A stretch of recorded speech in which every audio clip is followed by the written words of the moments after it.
नमस्कार दर्शक हो, LS मराठीमध्ये स्वागत आहे. गेल्या काही दिवसांपूर्वी एक सातारा जिल्ह्यामध्ये धक्कादायक बाब घडली. ती म्हणजे फलटण तालुक्यातील विडणी या गावामध्ये असणाऱ्या एका शिक्षकाकडून त्या मराठीचे पेपर 10वीचे मराठीचे पेपर काही विद्यार्थिनींकडून तपासले गेले. अशा प्रकारची ही जी संतापदायक आणि धक्कादायक घटना आहे ती घडली होती. या संदर्भात आपल्यासोबत बोलण्यासाठी राजेश क्षीरसागर साहेब आहेत. एकंदरीतच नेमकं हे प्रकरण काय आहे त्यांच्याकडून समजावून घेऊया आणि त्याच्या संदर्भात नेमकी प्रशासनाकडून नेमकी कोणती दखल घेतलेली आहे.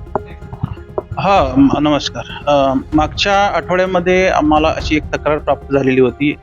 काही तक्रारी आमच्याकडे फोनद्वारे येतात, काही व्हॉट्सअपवर येतात, काही मेलवर पण येत असतात. अशी जी एक तक्रार तिथल्या कर्मचाऱ्यांकडून आलेली होती आणि एक व्हिडिओ त्यांनी आम्हाला पाठवलेला होता की त्याच्यामध्ये 2 विद्यार्थिनी आणि एक शिक्षक एका वर्गखोलीमध्ये बसून काहीतरी काम करतायत. कदाचित ते पेपर तपासतायतच का हे आता स्पष्ट सांगता येत नाही, कारण तो व्हिडिओ ब्लर होता.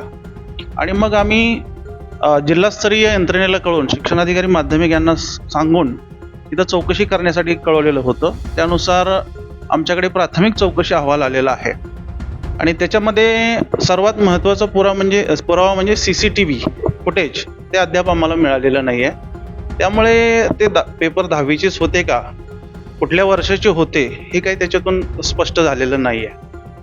त्याच्यामध्ये काही CCTV जसं तुम्ही म्हटला, त्या CCTV काही ठिकाणी तसे प्रसिद्ध केले गेले आहेत का, किंवा तुम्हाला त्याच्या संदर्भातला काही अहवाल आहे तो बऱ्यापैकी प्राप्त झालाय का? कारण अशा प्रकारच्या बातम्या आलेल्या CCTV मुळे बिंग फुटलेलं आहे.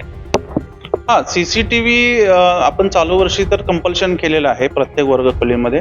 त्यामुळे CCTV फुटेज आम्हाला अपेक्षितच आहे. फक्त आमच्या जिल्हास्तरीय यंत्रणेकडून ते आम्हाला प्राप्त झालेलं नाही आहे. तर आमची मंडळाची टीमच उद्या त्या ठिकाणी व्हिजिट करून CCTV फुटेज आणि सखोल चौकशी करून आम्हाला अहवाल देतील आणि मग त्यानंतर जे कोणी दोषी असतील त्यांच्यावर रीतसर आम्ही मंडळ नियमावलीनुसार शिक्षा प्रस्तावित करणार आहोत.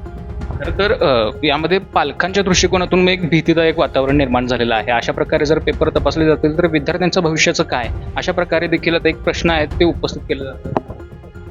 म्हणजे सध्या तरी अजून विद्यार्थ्यांनी 10वीचेच पेपर तपासलेत का हे काही स्पष्ट झालेलं नाही आहे. आणि असं होऊ नये म्हणून मंडळ नियमावलीमध्ये 32 प्रकारच्या शिक्षा आहेत की कोणीही याच्यामध्ये जर गैरमार्ग करत असेल, चूक करत असेल तर ते विद्यार्थी असोत, शिक्षक असो किंवा इतर अधिकारी असोत, त्यांना शिक्षा हे ठरलेल्या आहेत. त्यामुळं असं काही निदर्शनास आलं तर आम्ही त्याची काही गय करणार नाही. त्यांच्यावर कठोर कारवाई आम्ही प्रस्तावित निश्चितपणे करू. नक्कीच जो एक तपास जो काही घडणार आहे त्याच्या संदर्भात एकूण याच्याकडे कारवाईकडे जे लक्ष आहे त्यात लागून राहिलेलं आहे. नेमकी कारवाई विद्यार्थ्यांवर त्यात देखील विद्यार्थ्यांवर देखील होणार की त्यात ते शिक्षकावर देखील? म्हणजे या गैरप्रकारात सामील असलेल्या प्रत्येकावर कारवाई ठरलेली आहे. म्हणजे तो विद्यार्थी असो किंवा इतर बाहेरचाही घटक असेल तरीही.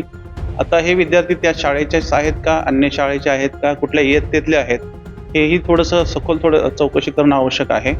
आणि मगाशी म्हटल्याप्रमाणे की ते 10वीचेच पेपर होते का आणि प्रत्यक्ष पेपर तपासणीचंच काम होतं की अन्य काय होतं. प्राथमिक चौकशी अहवाल असं आमचं सांगतो की फक्त ते रेषा ओढण्याचं काम ते विद्यार्थिनी करत होत्या. त्यामुळे आम्हाला अधिक सखोल चौकशी करण्याची गरज भासलेली आहे.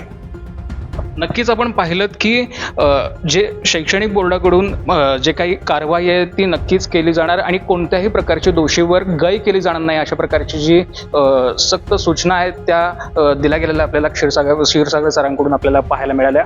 LS मराठीसाठी मी निरंजन, कोल्हापूर.